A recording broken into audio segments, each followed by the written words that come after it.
Although when her grandson had a slight cold in his head, she would set off at night, even if she were ill also, instead of going to bed, to see whether he had everything that he wanted, covering 10 miles on foot before daybreak so as to be in time to begin her work. This same love for her own people and her desire to establish the future greatness of her house on a solid foundation reacted in her policy with regard to the other servants in one unvarying maxim, which was never to let any of them set foot in my aunt's room. Indeed, she showed a sort of pride in not allowing anyone else to come near my aunt, preferring, when she herself was ill, to get out of bed and to administer the Vichy water in person, rather than to concede to the kitchen maid the right of entry into her mistress's presence. There is a species of Hymenoptera, observed by Faber, the burrowing wasp, which, in order to provide a supply of fresh meat for her offspring after her own decease, calls in the science of anatomy to amplify the resources of her instinctive cruelty, and having made a collection of weevils and spiders, proceeds with marvelous knowledge and skill to pierce the nerve center on which their power of locomotion, but none of their other vital functions, depends, so that the paralyzed insect, beside which her egg is laid, will furnish the larva, when it is hatched, with a tamed and inoffensive quarry, incapable either of flight or of resistance, but perfectly fresh for the larder. In the same way Françoise had adopted to minister to her permanent and unfaltering resolution to render the house uninhabitable to any other servant, a series of crafty and pitiless stratagems. Many years later we discovered that, if we had been fed on asparagus day after day throughout that whole season, it was because the smell of the plants gave the poor kitchen maid who had to prepare them such violent attacks of asthma that she was finally obliged to leave my aunt's service. Alas, we had definitely to alter our opinion of Monsieur Legrandin. On one of the Sundays following our meeting with him on the Pont Vaux, after which my father had been forced to confess himself mistaken, as Mass drew to an end, and with the sunshine and the noise of the outer world, something else invaded the church, an atmosphere so far from sacred that Madame Goupil, Madame Persipide, all those in fact who a moment ago, when I arrived a little late, had been sitting motionless, their eyes fixed on their prayer books, who I might even have thought had not seen me come in, had not their feet moved slightly to push away the little kneeling desk which was preventing me from getting to my chair, began in loud voices to discuss with us all manner of utterly mundane topics, as though we were already outside in the square. We saw standing on the sun-baked steps of the porch, dominating the many-colored tumult of the market, Legrandin himself, whom the husband of the lady we had seen with him on the previous occasion was just going to introduce to the wife of another large, landed proprietor of the district. Legrandin's face showed an extraordinary zeal and animation. He made a profound bow, with a subsidiary backward movement, which brought his spine sharply up into a position behind its starting point, a gesture in which he must have been trained by the husband of his sister, Madame de Combray. This rapid recovery caused a sort of tense muscular wave to ripple over Legrandin's hips, which I had not supposed to be so fleshy. I cannot say why, but this undulation of pure matter, this wholly carnal fluency, with not the least hint in it of spiritual significance, this wave lashed to a fury by the wind of an assiduity and obsequiousness of the basest sort, awoke my mind suddenly to the possibility of a Legrandin altogether different from the one whom we knew. The lady gave him some message for her coachman, and while he was stepping down to her carriage, the impression of joy, timid and devout, which the introduction had stamped there, still lingered on his face. Carried away in a sort of dream, he smiled, then he began to hurry back towards the lady. He was walking faster than usual, and his shoulders swayed backwards and forwards, right and left, in the most absurd fashion. Altogether he looked, so utterly had he abandoned himself to it, ignoring all other considerations, as though he were the lifeless and wire-pulled puppet of his own happiness. Meanwhile we were coming out through the porch. We were passing close beside him. He was too well bred to turn his head away, but he fixed his eyes, which had suddenly changed to those of a seer, lost in the profundity of his vision, on so distant a point of the horizon that he could not see us, and so had not to acknowledge our presence. His face emerged still with an air of innocence from his straight and pliant coat, which looked as though conscious of having been led astray in spite of itself, and plunged into surroundings of a detested splendor. And a spotted necktie, stirred by the breezes of the square, continued to float in front of Legrandin like the standard of his proud isolation, of his noble independence. Just as we reached the house, my mother discovered that we had forgotten the Saint Honoré, and asked my father to go back with me and tell them to send it up at once. Near the church we met Legrandin coming towards us with the same lady, whom he was escorting to her carriage. He brushed past us and did not interrupt what he was saying to her, but gave us out of the corner of his blue eye a little sign which began and ended, so to speak, inside his eyelids, and as it did not involve the least movement of his facial muscles, managed to pass quite unperceived by the lady, but striving to compensate by the intensity of his feelings for the somewhat restricted field in which they had to find expression, he made that blue chink which was set apart for us sparkle with all the animation of cordiality, which went far beyond mere playfulness, and almost touched the border-line of roguery. He substyled the refinements of good fellowship and a wink of connivance, a hint, a hidden meaning, a secret understanding, all the mysteries of complicity in a plot, and finally exalted his assurances of friendship to the level of protestations of affection, even of a declaration of love, lighting up for us, and for us alone, with a secret and languid flame, invisible by the great lady upon his other side, an enamored pupil in a countenance of ice. Only the day before he had asked my parents to send me to dine with him on this same Sunday evening. "Come and bear your aged friend company," he said to me, "like the nosegay which a traveller sends us from some land to which we shall never go again. Come and let me breathe from the far country of your adolescence the scent of those flowers of spring among which I used to wander many years ago. Come with the primrose, with the canon's beard, with the gold cup. Come with the stone crop, whereof are posies made, pledge of love, and the Balzacian flora. Come with that flower of the resurrection morning, the Easter daisy. Come with the snowballs of the Guelder rose, which begin to embalm with their fragrance the alleys of your great-aunt's garden, ere the last snows of Lent are melted from its soil. Come with the glorious silken raiment of the lily, apparel fit for Solomon, and with many-colored enamel of the pansies, but come above all with the spring breeze, still cooled by the last frosts of winter, wafting apart for the two butterflies' sake that have waited outside all morning, the closed portals of the first Jerusalem rose." The question was raised at home, whether, all things considered, I ought still to be sent to dine with Monsieur Legrandin. But my grandmother refused to believe that he could have been impolite. "You admit yourself that he appears at church there, quite simply dressed, and all that. He hardly looks like a man of fashion." She added that in any event, even if at the worst he had been intentionally rude, it was far better for us to pretend that we had noticed nothing. And indeed my father himself, though more annoyed than any of us by the attitude which Legrandin had adopted, may still have held in reserve a final uncertainty as to its true meaning. It was like every attitude or action which reveals a man's deep and hidden character. They bear no relation to what he has previously said, and we cannot confirm our suspicions by the culprit's evidence, for he will admit nothing. We are reduced to the evidence of our own senses, and we ask ourselves in the face of this detached and incoherent fragment of recollection whether indeed our senses have not been the victims of a hallucination, with the result that such attitudes, and these alone are of importance, in indicating character, are the most apt to leave us in perplexity. I dined with Legrandin on the terrace of his house by moonlight. "There is a charming quality, is there not," he said to me, "in this silence? For hearts that are wounded, as mine is, a novelist whom you will read in time to come claims that there is no remedy but silence and shadow. And see you this, my boy, there comes in all lives a time, towards which you still have far to go, when the weary eyes can endure but one kind of light,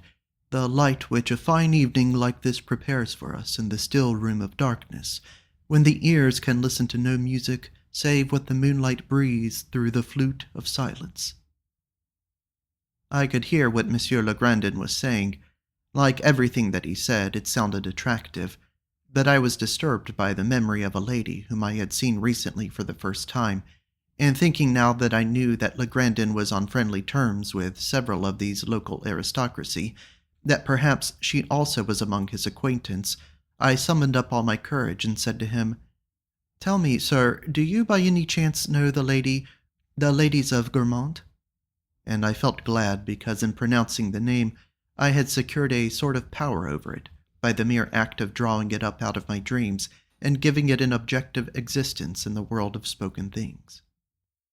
But at the sound of the word gourmand, I saw in the middle of each of our friends' blue eyes a little brown dimple appear, as though they had been stabbed by some invisible pinpoint, while the rest of his pupils, reacting from the shock, received and secreted the azure overflow. His fringed eyelids darkened and drooped. His mouth, which had been stiffened and seared with bitter lines, was the first to recover, and smiled, while his eyes still seemed full of pain, like the eyes of a good-looking martyr whose body bristles with arrows. "No, I do not know them," he said. But instead of uttering so simple a piece of information, a reply in which there was so little that could be astonished me, in the natural and conversational tone which would have befitted it, he recited it with a separate stress upon each word, leaning forward, bowing his head with at once the vehemence which a man gives, so as to be believed, to a highly improbable statement, as though the fact that he did not know the Gourmand could be due only to some strange accident of fortune, and with the emphasis of a man who, finding himself unable to keep silence about what is to him a painful situation, chooses to proclaim it aloud, so as to convince his hearers that the confession he is making is one that causes him no embarrassment, but is easy, agreeable, spontaneous, that the situation in question, in this case the absence of relations with the Gourmont family, might very well have been not forced upon, but actually designed by Legrandin himself, might arise from some family tradition, some moral principle or mystical vow which expressly forbade his seeking their society. "No," he resumed, explaining by his words the tone in which they were uttered. "No, I do not know them. I have never wished to know them. I have always made a point of preserving complete independence at heart, as you know. I am a bit of a radical. People are always coming to me about it, telling me I am mistaken in not going to Gourmont, that I might myself seem ill-bred, uncivilized, an old bear. But that's not the sort of reputation that can frighten me. It's too true. In my heart of hearts, I care for nothing in the world now but a few churches, books, 2 or 3 pictures, rather more perhaps, and the light of the moon when the fresh breeze of youth, such as yours, wafts to my nostrils, the scent of gardens whose flowers my old eyes are not sharp enough now to distinguish." I did not understand very clearly why, in order to refrain from going to the houses of people whom one did not know, it should be necessary to cling to one's independence, nor how that could give one the appearance of a savage or a bear. But what I did understand was this, that Legrandin was not altogether truthful when he said that he cared only for churches, moonlight, and youth. He cared also. He cared a very great deal for people who lived in country houses, and would be so much afraid, when in their company, of incurring their displeasure, that he would never dare to let them see that he numbered, as well among his friends, middle-class people, the families of solicitors and stockbrokers, preferring, if the truth must be known, that it should be revealed in his absence, when he was out of earshot, that judgment should go against him, if so it must, by default. In a word, he was a snob. Of course, he would never have admitted all or any of this in the poetical language which my family and I so much admired, and if I asked him, "Do you know the Gourmont family?" Legrandin the talker would reply, "No, I have never cared to know them." But unfortunately the talker was now subordinated to another Legrandin, whom he kept carefully hidden in his breast, whom he would never consciously exhibit, because this other could tell stories about our own Legrandin, and about his snobbishness, which would have ruined his reputation forever. And this other Legrandin had replied to me already in that wounded look, that stiffened smile, the undue gravity of his tone in uttering those few words, in the 1,000 arrows by which our own Legrandin had instantaneously been stabbed and sickened, like a Saint Sebastian of snobbery. Oh, how you hurt me. No, I do not know the Gourmand family. Do not remind me of the great sorrow of my life." And since this irrepressible, dominant, despotic Legrandin, if he lacked our Legrandin's charming vocabulary, showed an infinitely greater promptness in expressing himself by means of what are called reflexes, it followed that when Legrandin the talker attempted to silence him, he would already have spoken, and it would be useless for our friend to deplore the bad impression which the revelations of his alter ego must have caused, since he could do no more than endeavor to mitigate them. This was not to say that Monsieur Legrandin was anything but sincere when he inveighed against snobs. He could not, from his own knowledge at least, be aware that he was one also, since it is only with the passion of others that we are ever really familiar, and what we come to find out about our own can be no more than what other people have shown us. Upon ourselves they react, but indirectly, through our imagination, which substitutes for our actual primary motives other secondary motives, less stark and therefore more decent.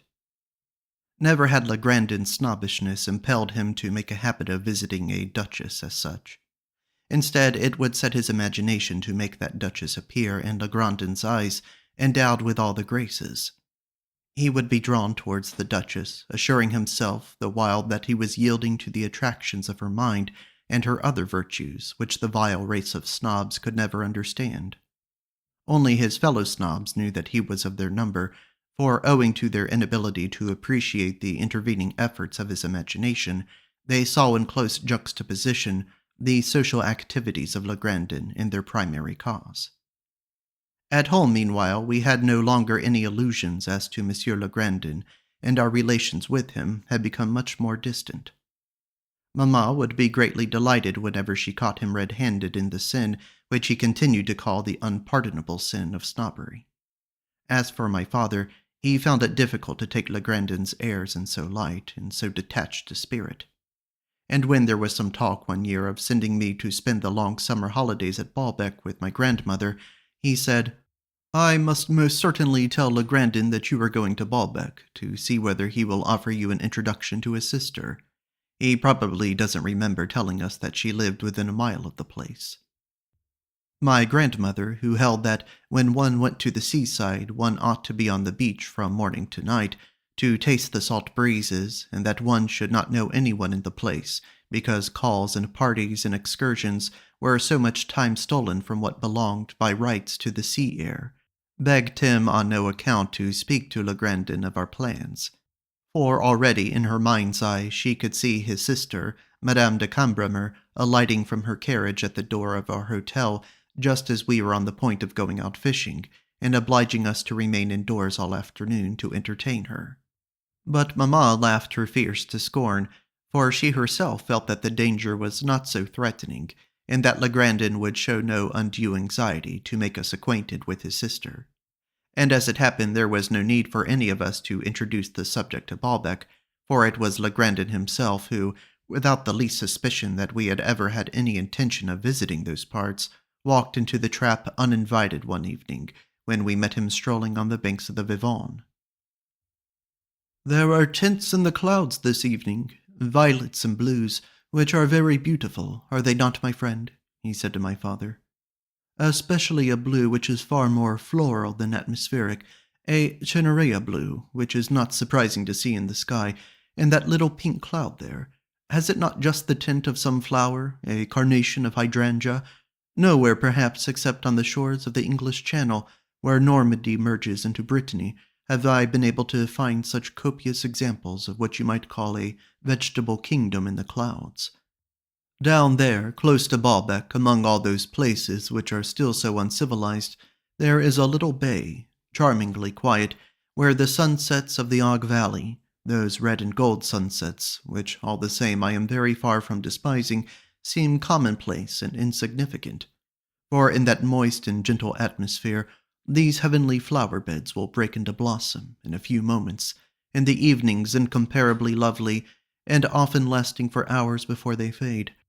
Others shed their leaves at once, and then it is more beautiful still to see the sky strew with a scattering of their innumerable petals, sulphurous yellow and rosy red. In that bay which they call the Opal Bay, The golden sands appear more charming still from being fastened like a fair Andromeda to those terrible rocks of the surrounding coast, to that funeral shore, famed for the number of its wrecks, where every winter many a brave vessel falls a victim to the perils of the sea. Baalbek, the oldest bone in the geological skeleton that underlies our soil, the true armor, the sea, the land's end, the accursed region which Anatole France, an enchanter whose works our young friend ought to read, has so well depicted beneath its eternal fogs, as though it were indeed the land of the Cimmerians in the Odyssey. Baalbek, yes, they are building hotels there now, superimposing them upon its ancient and charming soil, which they are powerless to alter. How delightful it is down there to be able to step out at once into regions so primitive and so entrancing. Indeed. And did you know anyone at Baalbek? Inquired my father. This young man is just going to spend a couple of months there with his grandmother, and my wife too, perhaps. Legrandin, taken unawares by the question at a moment when he was looking directly at my father, was unable to turn aside his gaze, and so concentrated it with steadily increasing intensity, smiling mournfully the while upon the eyes of his questioner with an air of friendliness and frankness, and of not being afraid to look him in the face until he seemed to have penetrated my father's skull as it had been a ball of glass, and to be seeing at the moment a long way beyond and behind it a brightly colored cloud, which provided him with a mental alibi, and would enable him to establish the theory that, just when he was being asked whether he knew anyone at Baalbek, he had been thinking of something else, and so had not heard the question. As a rule, these tactics make the questioner proceed to ask, "Why, what are you thinking about?" But my father, inquisitive, annoyed, and cruel, repeated, "Have you friends, then, in that neighborhood, that you know Baalbek so well?" In a final and desperate effort, the smiling gaze of Legrandin struggled to the extreme limits of its tenderness, vagueness, candor, and distraction. Then, feeling no doubt that there was nothing left for it now but to answer, he said to us, "I have friends all the world over, wherever there are companies of trees, stricken but not defeated, which have come together to offer a common supplication with pathetic obstinacy to an inclement sky which has no mercy upon them." "That is not quite what I meant," interrupted my father, obstinate as a tree and merciless as the sky. "I asked you in case anything should happen to my mother-in-law, and she wanted to feel that she was not all alone down there at the ends of the earth, whether you knew any of the people." "There as elsewhere I know everyone, and I know no one," replied Legrandin, who was by no means ready yet to surrender. "Places I know well, people very slightly, but down there the places themselves seem to me just like people, rare and wonderful people of a delicate quality which would have been corrupted and ruined by the gift of life. Perhaps it is a castle which you encounter upon the cliff's edge, standing there by the roadside, where it has halted to contemplate its sorrows before an evening sky, still rosy, through which a golden moon is climbing, while the fishing boats, homeward bound, creasing the watered silk of the channel, hoist its pennant at their mastheads and carry its colors. Or perhaps it is a simple dwelling-house that stands alone, ugly, if anything, timid seeming, but full of romance, hiding from every eye some imperishable secret of happiness and disenchantment. That land which knows not the truth," he continued with Machiavellian subtlety, "that land of infinite fiction makes bad reading for any boy, and is certainly not what I should choose or recommend for my young friend here, who is already so much inclined to melancholy, for a heart already predisposed to receive its impressions. Climates that breathe amorous secrets and futile regrets may agree with an old and disillusioned man like myself, but they must always prove fatal to a temperament which is still unformed. Believe me," he went on with emphasis, "the waters of that bay, more Breton than Norman, may exert a sedative influence, though even that is of questionable value upon a heart which, like mine, is no longer unbroken, a heart for whose wounds there is no longer anything to compensate. But at your age, my boy, those waters are contraindicated. And good night to you, neighbors," he added, moving away from us with that evasive abruptness to which we were accustomed, and then turning towards us with a physicianly finger raised in warning, he resumed the consultation. "No Baalbec before you are 50, he called out to me, "and even then it must depend on the state of the heart." My father spoke to him of it again as often as we met him, and tortured him with questions, but it was labor in vain, like that scholarly swindler who devoted to the fabrication of forged palimpsests a wealth of skill and knowledge and industry, the 100th part of which would have sufficed to establish him in a more lucrative but an honorable occupation. Monsieur Legrandin, had we insisted further, would in the end have constructed a whole system of ethics and a celestial geography of Lower Normandy sooner than admit to us, within a mile of Baalbec, his own sister was living in her own house, sooner than find himself obliged to offer us a letter of introduction, the prospect of which would never have inspired him with such terror had he been absolutely certain, as from his knowledge of my grandmother's character he really ought to have been certain, that in no circumstances whatsoever would we have dreamed of making use of it. We used always to return from our walks in good time to pay Aunt Leonie a visit before dinner. In the first weeks of our Combray holidays, when the days ended early, we would still be able to see, as we turned into the Rue de Saint-Esprit, a reflection of the western sky from the windows of the house, and a band of purple at the foot of the Calvary, which was mirrored further on in the pond. A fiery glow which, accompanied often by a cold that burned and stung, would associate itself in my mind with the glow of the fire over which, at that very moment, was roasting the chicken that was to furnish me, in place of the poetic pleasure I had found in my walk, with the sensual pleasure of good feeding, warmth, and rest. But in summer, when we came back to the house, the sun would not have set, and while we were upstairs paying our visit to Aunt Leonie, its rays, sinking until they touched and lay along her window-sill, would there be caught and held by the large inner curtains and the bands which tied them back to the wall, and split and scattered and filtered. And then at last would fall upon and inlay with tiny flakes of gold the lemon-wood of her chest of drawers, illuminating the room in their passage with the same delicate, slanting, shadowed beams that fall among the boles of forest trees. But on some days, though very rarely, the chest of drawers would long since have shed its momentary adornments. There would no longer, as we turn into the Rue de Saint-Esprit, be any reflection from the western sky burning along the line of window-panes. The pond beneath the Calvary would have lost its fiery glow, sometimes, indeed, had changed already to an opalescent pallor, while a long ribbon of moonlight, bent and broken, and broadened by every ripple upon the water's surface, would be lying across it from end to end.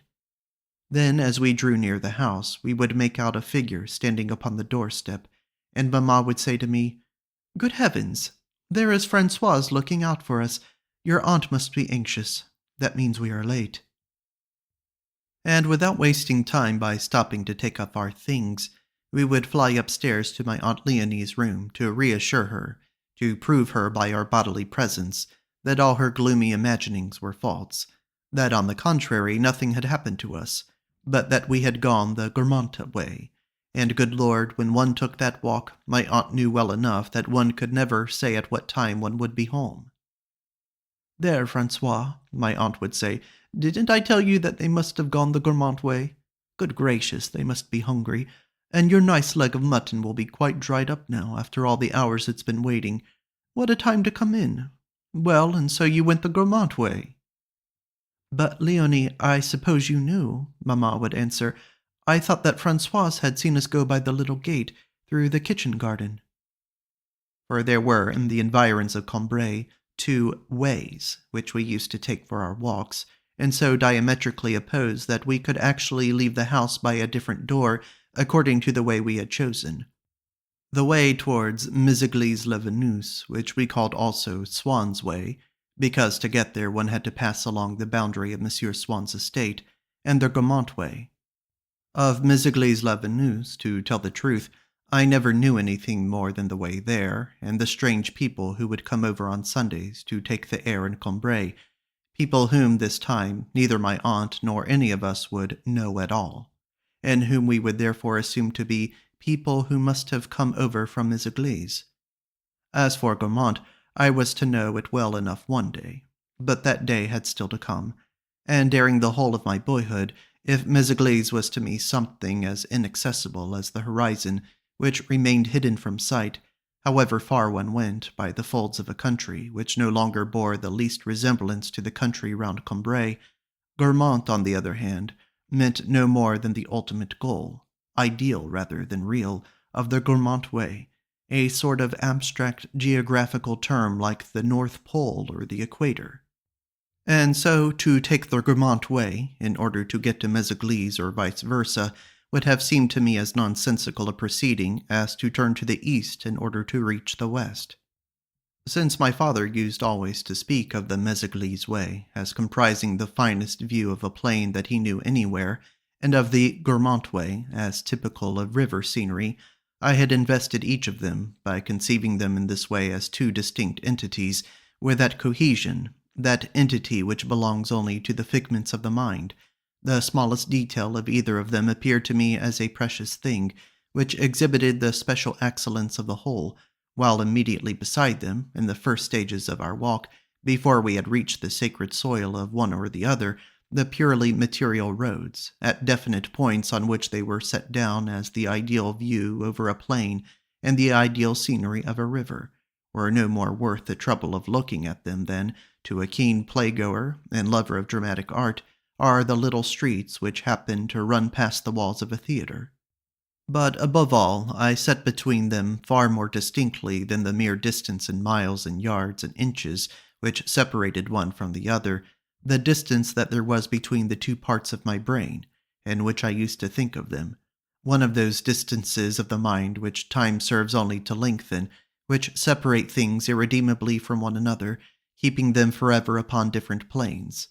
And this distinction was rendered still more absolute, because the habit we had of never going both ways on the same day, or in the course of the same walk, but the Méséglise way one time, and the Guermantes way another, shut them up, so to speak, far apart and unaware of each other's existence, in the sealed vessels, between which there could be no communication, of separate afternoons.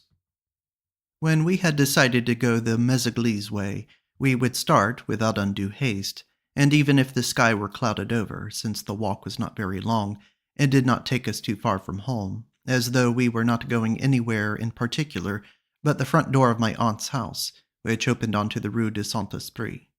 We would be greeted by the gunsmith, we would drop our letters into the box, we would tell Theodore from Françoise as we passed that she had run out of oil or coffee, and we would leave the town by the road which ran along the white fence of Monsieur Swann's park. Before reaching it, we would be met on our way by the scent of his lilac trees, come out to welcome strangers. Out of the fresh little green hearts of their foliage, the lilacs raised inquisitively over the fence of the park their plumes of white or purple blossom, which glowed even in the shade with the sunlight in which they had been bathed. Some of them, half concealed by the little tiled house called the Archer's Lodge, in which Swann's keeper lived, overtopped its Gothic gable with their rosy minaret. The nymphs of spring would have seemed coarse and vulgar in comparison with these young houris, who retained in this French garden the pure and vivid coloring of a Persian miniature. Despite my desire to throw my arms about their pliant forms and to draw down towards me the starry locks that crowned their fragrant heads, we would pass them by without stopping, for my parents had ceased to visit Tansonville since Swann's marriage, and so as not to appear to be looking into his park, we would, instead of taking the road, which ran beside its boundary, and then climb straight up to the open fields, choose another way, which led in the same direction, but circuitously, and brought us out rather too far from home. One day my grandfather said to my father, "Don't you remember Swann's telling us yesterday that his wife and daughter had gone off to Reims, and that he was taking the opportunity of spending a day or two in Paris? We might go along by the park, since the ladies are not at home. That will make it a little shorter." We stopped for a moment by the fence. Lilac time was nearly over. Some of the trees still thrust aloft in tall purple chandeliers, their tiny balls of blossom, but in many places among their foliage where, only a week before, they had still been breaking in waves of fragrant foam, these were now spent and shriveled and discolored, a hollow scum, dry and scentless. My grandfather pointed out to my father in what respects the appearance of the place was still the same, and how far it had altered since the walk that he had taken with old Monsieur Swann on the day of his wife's death, and he seized the opportunity to tell us once again the story of that walk. In front of us, a path bordered with nasturtiums rose in the full glare of the sun towards the house. But to our right, the park stretched away into the distance on level ground. Overshadowed by the tall trees which stood close around it, an ornamental water had been constructed by Swann's parents, but even in his most artificial creations, nature is the material upon which man has to work. Certain spots will persist in remaining surrounded by the vassals of their own especial sovereignty, and will raise their immemorial standards among all the laid-out scenery of a park, just as they would have done far from any human interference, in a solitude which must everywhere return to engulf them, springing up out of the necessities of their exposed position, and superimposing itself upon the work of man's hands. And so it was that at the foot of the path which led down to this artificial lake, there might have been seen, in its two tiers woven of trailing forget-me-nots below and of periwinkle flowers above, the natural, delicate, blue garland which binds the luminous, shadowed brows of water-nymphs. While the iris, its sword sweeping every way in regal profusion, stretched out over agrimony and water-growing king-cups and lily scepters, tattered glories of yellow and purple, of the kingdom of the lake. The absence of Mademoiselle Swann, which, since it preserved me from the terrible risk of seeing her appear on one of the paths, and of being identified and scorned by this so privileged little girl who had Bergotte for a friend and used to go with him to visit cathedrals, made the exploration of Tansonville, now for the first time permitted to me, a matter of indifference to myself, seemed, however, to invest the property, in my grandfather's and father's eyes, with a fresh and transient charm, and, like an entirely cloudless sky when one is going mountaineering, to make the day extraordinarily propitious for a walk in this direction. I should have liked to see their reckoning proved false, to see by a miracle Mademoiselle Swann appear with her father, so close to us that we should have not time to escape, and should therefore be obliged to make her acquaintance. And so, when I suddenly noticed a straw basket lying forgotten on the grass by the side of a line whose float was bobbing in the water, I made a great effort to keep my father and grandfather looking in another direction, away from this sign that she might, after all, be in residence. Still, as Swann had told us that he ought not really to go away just then, as he had some people staying in the house, the line might equally belong to one of these guests. Not a footstep was to be heard on any of the paths. Somewhere in one of the tall trees, making a stage in its height, an invisible bird, desperately attempting to make the day seem shorter, was exploring with a long, continuous note the solitude that pressed it on every side, that it received at once so unanimous an answer, so powerful a repercussion of silence and of immobility, that one would have said it had arrested for all eternity the moment which it had been trying to make pass more quickly.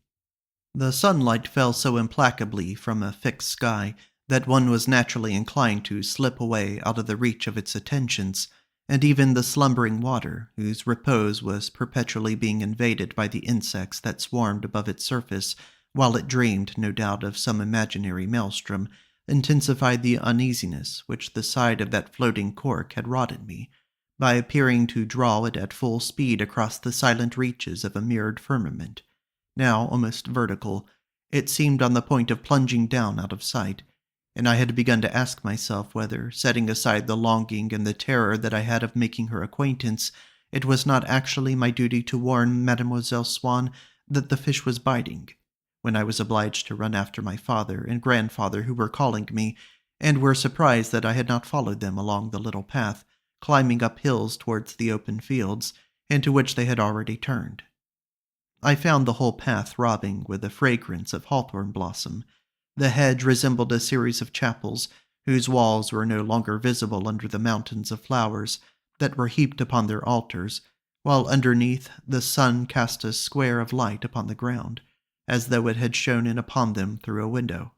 The scent that swept out over me from them was as rich and as circumscribed in its range as though I had been standing before the Lady Altar, and the flowers themselves adored also, held out each of its little bunch of glittering stamens with an air of inattention, fine radiating nerves in the flamboyant style of architecture,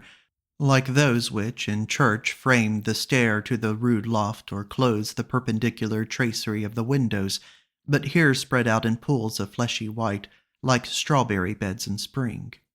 How simple and rustic in comparison with these would seem these dog roses which, in a few weeks' time, would be climbing the same hillside path in the heat of the sun, dressed in the smooth silk of their blushing pink bodices, which would be undone and scattered by the first breath of wind.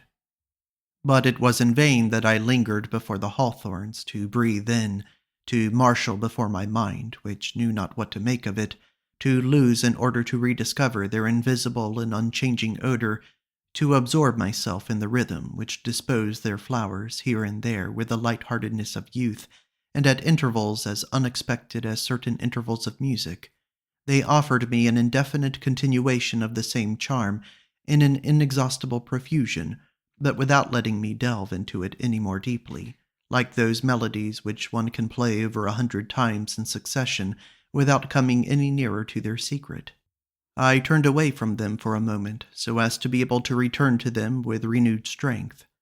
My eyes followed up the slope, which, outside the hedge, rose steeply to the fields, a poppy that had strayed, and had been lost by its fellows, or a few cornflowers that had fallen lazily behind, and decorated the ground here and there with their flowers, like the border of a tapestry, in which may be seen at intervals hints of the rustic theme, which appears triumphant in the panel itself, infrequent, still spaced apart as the scattered houses which warn us that we are approaching a village. They betoken to me the vast expanse of waving corn beneath the fleecy clouds, and the sight of a single poppy, hoisting upon its slender rigging and holding against the breeze its scarlet ensign over the buoy of rich black earth from which it sprang, made my heart beat as does a wayfarer's when he perceives upon some low-lying ground an old and broken boat which is being caulked and made seaworthy, and cries out, although he has not yet caught sight of it, "The sea!" And then I returned to my hawthorns, and stood before them as one stands before those masterpieces of painting which, one imagines, one will be able to better take in when one has looked away for a moment at something else, but in vain did I shape my fingers into a frame, so as to have nothing but the hawthorns before my eyes. The sentiment which they aroused in me remained obscure and vague, struggling and failing to free itself, to float across and become one with the flowers. They themselves offered me no enlightenment, and I could not call upon any other flowers to satisfy this mysterious longing. And then, inspiring me with that rapture which we feel on seeing a work by our favorite painter quite different from any of those that we already know, or, better still, when someone has taken us and set us down in front of a picture of which we have hitherto seen no more than a penciled sketch, or when a piece of music which we have heard played over the piano burst out again in our ears with all the splendor and fullness of an orchestra, my grandfather called me to him, and pointing to the hedge of Tansonville, said, "You are fond of hawthorns. Just look at this pink one. Isn't it pretty?"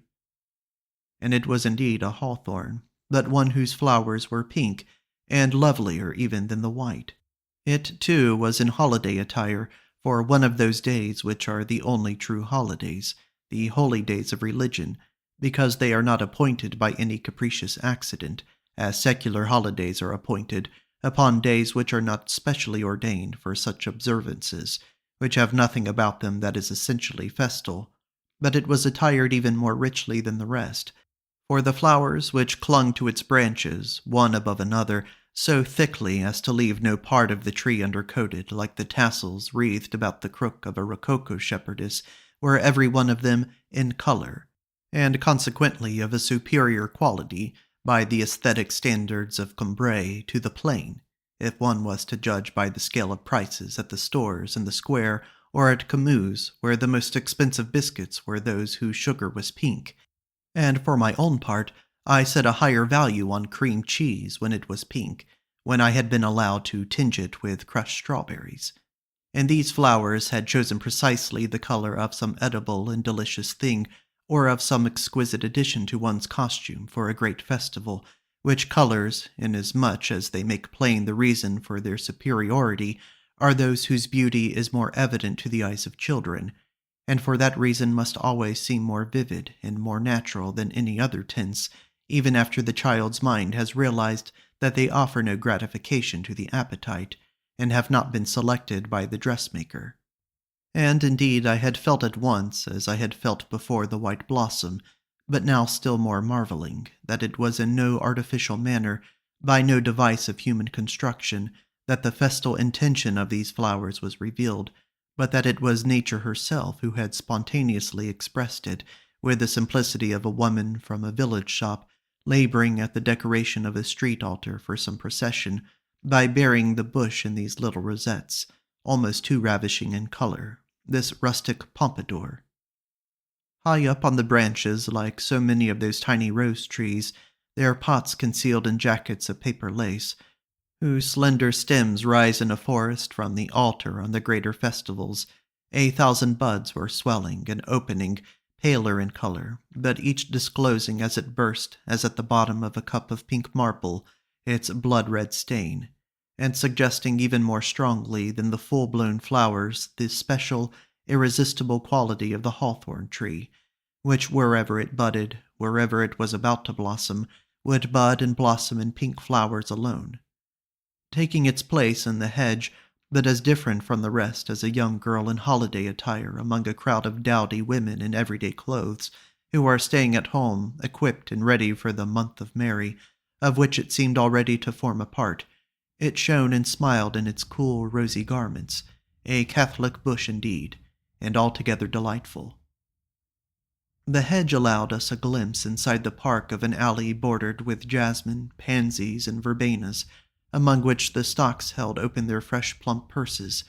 of a pink as fragrant and as faded as old Spanish leather, while on the gravel path a long watering pipe, painted green, coiling across the ground, poured where its holes were, over the flowers whose perfume those holes inhaled, a vertical and prismatic fan of infinitesimal, rainbow-colored drops. Suddenly I stood still, unable to move, as happens when something appears that requires not only our eyes to take it in, but involves a deeper kind of perception, and takes possession of the whole of our being. A little girl, with fair reddish hair, who appeared to be returning from a walk, and held a trowel in her hand, was looking at us, raising towards us a face powdered with pinkish freckles. Her black eyes gleamed, and as I did not at that time know, and indeed have never since learned how to reduce to its objective elements any strong impression, since I had not, as they say, enough power of observation to isolate the sense of their color, for a long time afterwards, whenever I thought of her, the memory of those bright eyes would at once present itself to me as a vivid azure, since her complexion was fair. So much so that, perhaps if her eyes had not been quite so black, which was what struck one most forcibly on first meeting her, I should not have been as I was, especially enamored of their imagined blue. I gazed at her at first with a gaze which is not merely a messenger from the eyes, but in whose window all the senses assemble and lean out, petrified and anxious, that gaze which would fain reach, touch, capture, bear off in triumph the body at which it is aimed, and the soul with the body. Then, so frightened was I, lest at any moment my grandfather and father, catching sight of the girl, might tear me away from her, by making me run on in front of them, with another and unconsciously appealing look, whose object was to force her to pay attention to me, to see, to know me. She cast a glance forwards and sideways, so as to take stock of my grandfather and father, and doubtless the impression she formed of them was that they were all absurd people. For she turned away with an indifferent and contemptuous air, withdrew herself so as to spare her face the indignity of remaining within their field of vision, and while they, continuing to walk on without noticing her, had overtaken and passed me, she allowed her eyes to wander over the place that lay between us, in my direction, without any particular expression, without appearing to have seen me, but with an intensity, a half-hidden smile which I was unable to interpret, according to the instruction I had received in the ways of good breeding, save as a mark of infinite disgust.